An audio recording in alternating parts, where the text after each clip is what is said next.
اب نیکی کا تصور ہمارے ذہن میں علیحدہ علیحدہ سے ہے، ہر آدمی کے ذہن میں نیکی کا ایک علیحدہ تصور ہے۔ ہم عام طور پر نیکی اس کو کہتے ہیں کہ دوسروں کی مدد کر دی جائے، اس کو نیکی کہتے ہیں۔ یہ کنسپٹ ایک طریقے سے کلیئر ہو جائے گا کہ اگر ہم یوں کہیں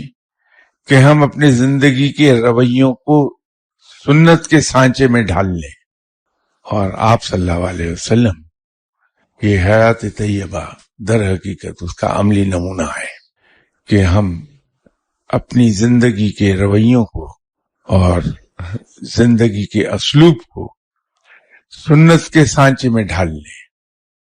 اور ذوق اور شوق اس کی بنیاد فراہم کرے گا۔ تو جب ہم عبادت بھی ذوق اور شوق سے ادا کریں گے